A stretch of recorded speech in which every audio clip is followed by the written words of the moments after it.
Oi pessoal, tudo bem? Eu sou o Valdir, um dos produtores do podcast Hora Americana, e eu tô aqui para falar um pouco sobre a imagem de divulgação do episódio 11, que é o episódio sobre o Chile, socialismo, neoliberalismo e revolta social, em que a gente entrevistou a Karine Dalmas, professora da Universidade Estadual do Maranhão. E por que eu tô aqui para falar dessa imagem, basicamente? Porque essa dos nossos 11 episódios, ela é a única que foi de alguma maneira produzida por nós mesmos, né? Mesmo que de forma indireta. Essa imagem, ela nasce de uma fotografia que eu tirei durante uma visita que eu fiz a Santiago, uma viagem que eu fiz a Santiago em janeiro desse ano, né? Para contextualizar a imagem, que eu acho que é importante, e a entrevista da Karine ela é bem esclarecedora nesse sentido, como acho que grande parte de vocês sabe, o Chile está passando por uma série de manifestações desde outubro, né, de 2019, que se iniciaram a partir do aumento da passagem do metrô de Santiago, né, um metrô caro para os padrões latino-americanos. Esse aumento do metrô levou a um estado de revolta social, chamado estallido social, em que começou a haver um grande questionamento a respeito de algumas estruturas importantes da sociedade chilena.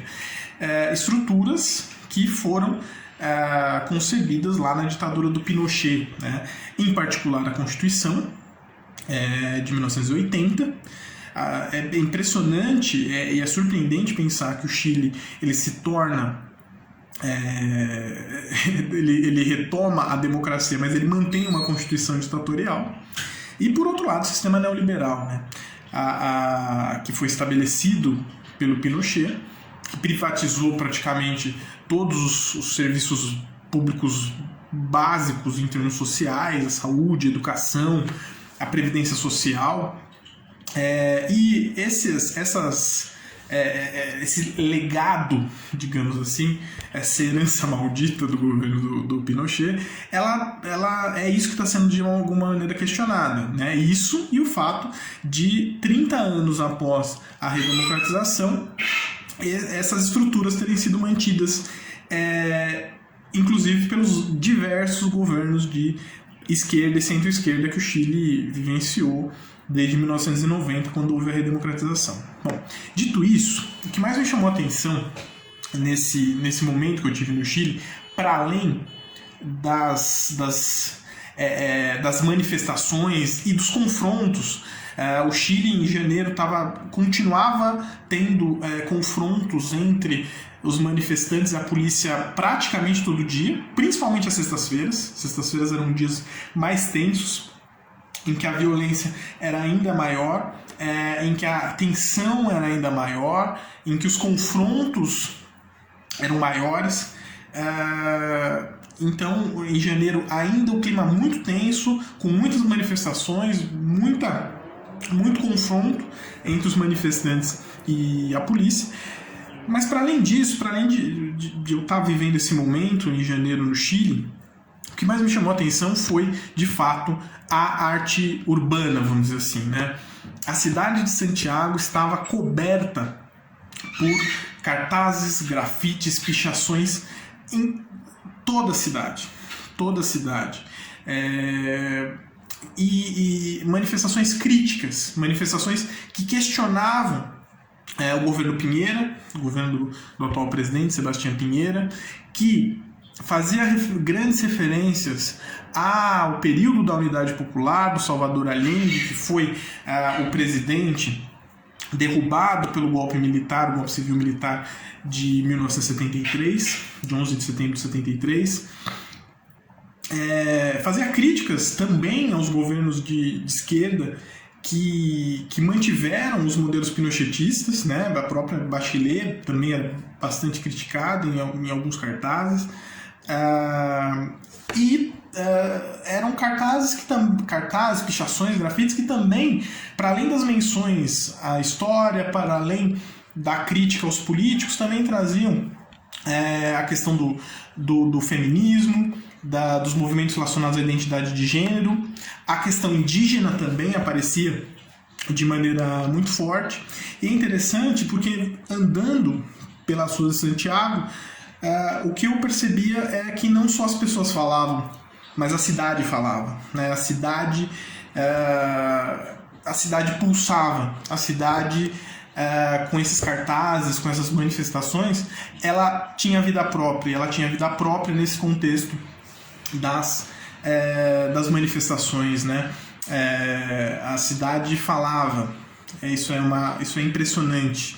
Eu fiquei muito impressionado vendo a quantidade de cartazes, a quantidade de grafites e a arte urbana crítica que fazia parte de todo esse contexto da cidade de Santiago, que fazia parte de todo esse contexto das manifestações, né? E a imagem que serviu, que está servindo como imagem de divulgação desse episódio 11, é uma das várias imagens, uma das várias fotos que eu tirei dessa arte de rua nesses dias que eu tive em Santiago, né? E ela tem uma importância, ela tem um significado importante, ela tem um significado relevante, entre outras coisas, porque ela recupera como um símbolo importante a figura do Salvador Allende, né?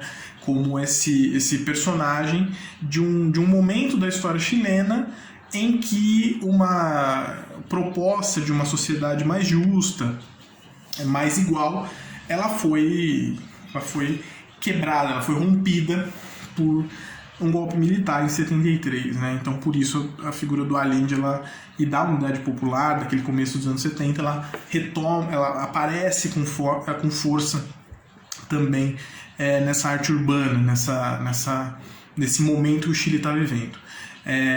E é interessante também, acho que nesse sentido vale ouvir o programa e vale ouvir a entrevista da Karine. A Karine, ela é especialista, ela estudou no mestrado as brigadas muralistas, que eram também arte de rua, cartazes, e pinturas, e pinturas urbanas e tudo mais, que estavam nas cidades, né, durante tanto a campanha do Salvador Allende em 70 para a presidência da República, quanto durante o governo do Allende, o governo da Unidade Popular. Então, uma das questões relevantes essa arte urbana que está no Chile agora, ela não é novidade, ela não é algo que foi inventado agora, ela tem uma história, e essa história remete ao período em que a Unidade Popular fez campanha para a presidência, né, em 70, e governou entre 70 e 73 até o golpe militar. Então, acho que vale a pena ouvir a entrevista para pensar um pouco sobre essa questão da arte urbana, a história dessa arte urbana, e para entender também o contexto em que essa arte urbana reaparece, que é um contexto de crítica particularmente ao governo Pinheira, as políticas do governo Pinheira, um governo conservador, mas também tanto a manutenção dessas estruturas pelos governos de esquerda e centro-esquerda que governaram por vários anos o Chile desde 1990, e sobre essas estruturas que foram concebidas lá atrás pelo governo Pinochet ao longo dos anos 70 e 80. E só para terminar, é importante lembrar que agora acabou de ser aprovada a abertura de uma nova Assembleia Nacional Constituinte. Então o Chile vai abandonar a Constituição do Pinochet, vai escrever uma nova Constituição, e a gente espera que isso seja um novo momento na história do Chile e que a partir daí o Chile comece a escrever uma nova história, né? E essa história também está sendo escrita nos muros, nas paredes, no concreto, nas portas, nas cidades chilenas por meio da arte urbana, que certamente vai ser estudada pelos historiadores nos próximos anos, né? Assim nós esperamos, e que sejam de alguma forma símbolo de um novo Chile que está nascendo. E é nesse contexto que aparece, e que eu acho que é importante pensar um pouco essa imagem que nós escolhemos para ser imagem de divulgação do episódio 11 do podcast Hora Americana. Então, ouçam o episódio, a entrevista da Karine Dalmas, continuem nos seguindo nas nossas redes sociais, ouvindo o podcast, e é isso. Até mais, até novos vídeos aí e novos episódios do podcast. Vamos nos falando.